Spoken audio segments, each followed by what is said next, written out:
Donc, sois clair.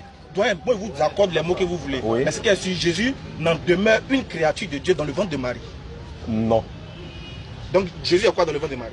Dans le ventre, oui, d'accord. Dans le ventre de Marie, d'accord. Il est quoi dans le ventre de Marie? Répondez. Oui, oui, d'accord, on est d'accord. Il est Il est un être humain il est une créature dans le ventre de qui Marie. est sorti de Marie. Est-ce qu'il est une créature dans le ventre de Marie? C'est ma question. Jésus est une créature. Jésus a pris un corps dans le ventre de Est-ce Marie. qu'il est une créature dans le ventre de Marie? Maintenant, tu as entendu ma réponse. Je n'ai pas entendu. Est-ce qu'il est une créature dans le ventre de Tu Marie? me laisses répondre. J'ai dit que Jésus a pris corps dans le ventre de Marie. Donc, il est une créature. Donc, il est une créature. Créature, ça veut dire quoi? De Dieu.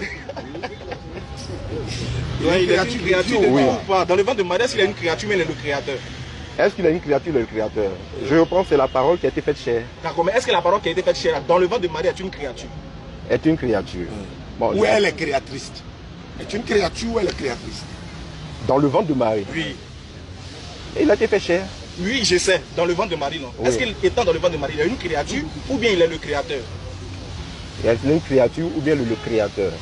C'est une question qu'on vous avait jamais posée auparavant. Est-ce qu'il est une créature ou bien le créateur? Bon. Vous pouvez ne pas répondre aujourd'hui, hein. Allez réfléchir. Non.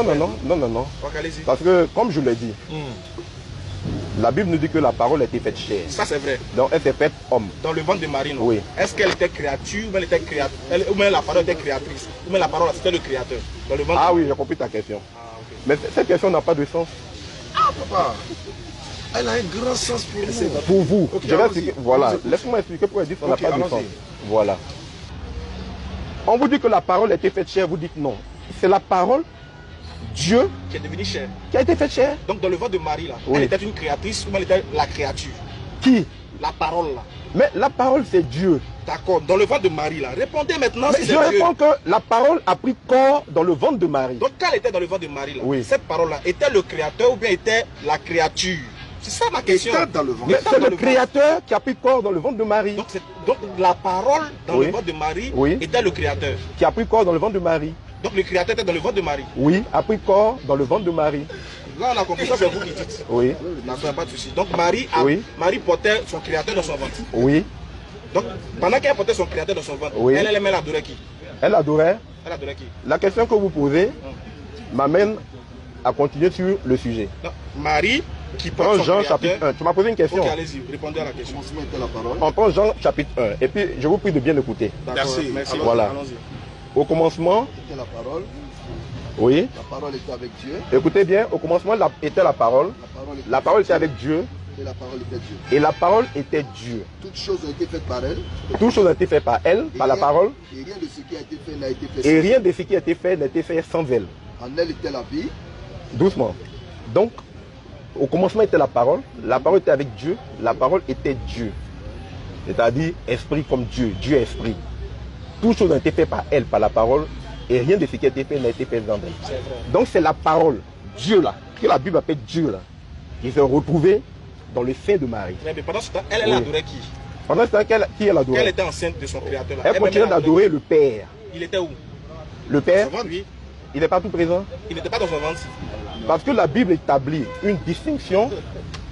On y va doucement parce que c'est le but de notre présence ici. Allons-y. Oui, allons-y. La Bible établit une nette distinction entre le Père et le Fils. Ah, il y a une différence. Il y a j'ai dit distinction, une nette distinction entre le Père et le Fils. Distinction, c'est quoi donc? Ton esprit est distinct de ton âme. Donc ils ne sont pas pareils. Pas du tout. Bien sûr. Donc le Père et Jésus ne sont pas pareils. Je reprends. Ton esprit est distinct de ton corps. Donc ton corps et ton esprit ne sont pas pareils. Mais maintenant, est-ce que le Père est distinct du Fils? Le Père est distinct du Fils, je Est-ce le qu'ils dis. sont pareils? C'est-à-dire, Jésus et Dieu sont-ils pareils, le Père? ils sont un seul et même esprit. Alors que moi, mon âme et mon esprit ne sont pas pareils. Hein. Pardon? Vous avez pris exemple sur mon âme et mon Ton esprit. âme et ton esprit sont un seul et même corps. Mais vous avez dit tout à l'heure qu'ils ne sont pas pareils. C'est toi, je demande. J'ai dit ton corps et ton esprit ne sont pas pareils. Mon corps et mon esprit sont pareils. Ils sont pareils, mais ils ne sont pas pareils. Ils ne sont pas pareils. Et pourtant, ils Parce que si mon corps meurt, là, Oui. mon esprit vit. Donc ton corps est distinct de ton esprit. Non, ils ne sont pas pareils. Laisse-moi parler. Tu me laisses parler, mais tu ne me laisses pas parler. Désolé, papa, excusez. Ton corps est distinct de ton esprit, mais les deux constituent une seule et même personne. D'accord. Donc, je vais savoir, papa. Oui. Excusez, papa, on progresse dans la question. Oui, oui. Mon corps et mon âme, ou bien mon corps et mon esprit Oui. sont distincts. Voilà. Quand on dit distinct, Voilà. peut-être que c'est moi qui ne comprends pas français, mais je crois que distinct veut marquer là une différence. On est d'accord. Donc ce qui veut dire, si vous dites que mon âme et mon esprit, vous voulez montrer qu'ils ne sont pas distincts, ou bien ils sont distincts. Ton esprit et ton corps sont distincts, mais ils sont un. Ils sont distincts, mais ils sont un. Voilà. Ils sont un dans quoi? Un seul corps, une seule même personne. Très bien. Maintenant, je veux savoir, est-ce que si mon corps n'existe pas, Oui. mon esprit, lui, n'existe pas? Si ton corps... Si tu veux que je suis mort, oui. mon corps disparaît. Oui. Et mon esprit, il continue d'exister. il existe. Oui. Ce qui veut dire que mon esprit n'a pas forcément besoin de mon corps pour exister. Oui. On est d'accord? Oui. Très bien. Quand le fils meurt, comme les deux sont distincts, là, quand le fils meurt, est-ce que le père meurt aussi? Est-ce que le père meurt? Bien, donc je reviens à la question, à ce que tu disais tout à l'heure. La Bible présente l'être humain comme un être tripartite. Esprit, âme et corps. La question que tu poses, situons-la maintenant au niveau de l'esprit et de l'âme. Quelle distinction y a-t-il entre l'esprit et l'âme? Ils sont distincts, mais quelle distinction il y a? Moi, je veux savoir, est-ce que l'esprit... Ok. Je n'ai pas le même rôle. Ouais. Non, je n'ai pas parlé de rôle. Excusez-moi, l'âme c'est quoi et l'esprit c'est quoi? Dites-nous. Je peux vous l'expliquer bibliquement. Parce que coraniquement, j'ai cherché, je n'ai même pas vu quelle distinction vous faites là-bas. À moins que... Allez-y, montrez-nous dans la Bible, l'âme c'est quoi, l'esprit c'est quoi? Voilà. On prend Hébreu. Oui. Car la parole de Dieu est vivante. La parole de Dieu est vivante. Et efficace. Efficace. Ne tranchant qu'une épée quelconque à deux tranchants. À deux tranchants. Pénétrant jusqu'à partager âme et esprit. Jusqu'à diviser l'âme et l'esprit. Jointures et moelle.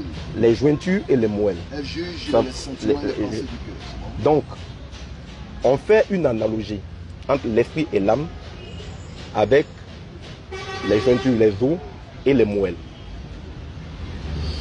Si l'os et la moelle se trouvent dans le corps, ok, la moelle se trouve dans l'os. Et quelle différence on peut faire entre l'os et la moelle? C'est en coupant, en faisant une coupe. De la même manière, la parole de Dieu fait une coupe qui nous permet de distinguer l'esprit et l'âme. L'esprit se trouve dans l'âme. L'esprit est notre véritable personne. Mais quand l'esprit sort du corps, il sort avec un corps spirituel qu'on appelle âme. Et la Bible dit, Jésus le dit, au jour du jugement dernier, les hommes ressusciteront dans ce corps. Et quand ils seront jetés dans la géhenne, ce sera pour la destruction du corps et de l'âme. L'esprit, qui lui est immortel, continue de vivre, mais de façon totalement désincorporée. Maintenant, Jésus... Alors, je reviens à la question que tu as posée. Si on doit... Parce que l'homme était créé à l'image de Dieu. Si l'homme est tripartite, on va vous faire comprendre que Dieu lui-même, là, on est créé à son image. Voilà. Dieu est tripartite. Voilà. La Bible c'est pas mieux vous dit trinitaire, parce que tripartite, là, vous savez, ça résume de quoi? Ça résume de la créature. Je reviens. Vous dites tripartite, ce qui veut dire ça, c'est des choses qui appartiennent aux créatures. Moi, je fais attention, laisse-moi, je prends attention, je fais attention aux mots. Aussi, en fait. Je ne partage, laisse-moi parler, mais je ne partage. Je ne partage pas la doctrine de la Trinité. Ok. Mais tripartite, là, c'est quoi? L'homme n'est pas trinitaire. L'homme est tripartite. Maintenant, Dieu, lui aussi, il est comme l'homme aussi. Il est esprit, corps glorieux, celui de Christ, et âme qu'on dit lumière, gloire. Mais Jésus a dit le contraire de ça, parce que dans Luc 24, le contraire, 36, je vous écoute, oui. Dans Luc 24, 36, 37, Jésus a dit, touchez-moi. Oui. Un esprit n'a ni chair ni os comme vous voyez que j'ai. Oui. Alors que vous dites toujours, Dieu a un corps glorieux, etc. Non, alors, je vais répondre. Non, pas oui, tu n'as pas fini. Oui. Jésus dit, un esprit n'a ni chair, ni os. Luc 24, allez-y, vous pouvez lire. Oui. Non, c'est juste. Okay. Luc 24, 36 à 37. Oui, oui. Oui, vas-y. Un esprit n'a ni chair ni os comme vous voyez que j'ai. Oui. Donc, à partir de moi, lui, Jésus a un corps. Oui. Il a l'âme. Oui. Il n'est pas Dieu, parce que Dieu qui est esprit n'a ni chair ni os. Parce que c'est le même Jésus qui a dit dans Jean 4, 24, Dieu est esprit, il faut que ceux qui l'adorent l'adorent en esprit et en vérité. Et le même Jésus dit dans Jean chapitre 8, verset 40, il dit, moi, un être humain qui vous a dit la vérité que j'ai entendue de Dieu. Il utilise le mot un être humain. Moi, un être humain. En même temps, la Bible dit, Dieu n'est pas un être humain. Dans Nombre 23, 19. Très intéressant. Voilà, Dieu n'est pas un homme. Acclamez un peu pour lui là. Non. Ah, d'accord. C'est votre public, on dirait, hein. Moi, acclamez un peu pour lui. On ne peut pas d'acclamation. C'est bon. Je suis en train de vous dire. Oui. Ça serait il me fait évoluer, c'est très intéressant. Donc je peux continuer. Ça serait une contradiction flagrante de votre part. Non. Je m'explique. Disant que Jésus-Christ dit, je suis un être humain. Oui. Le même Jésus-Christ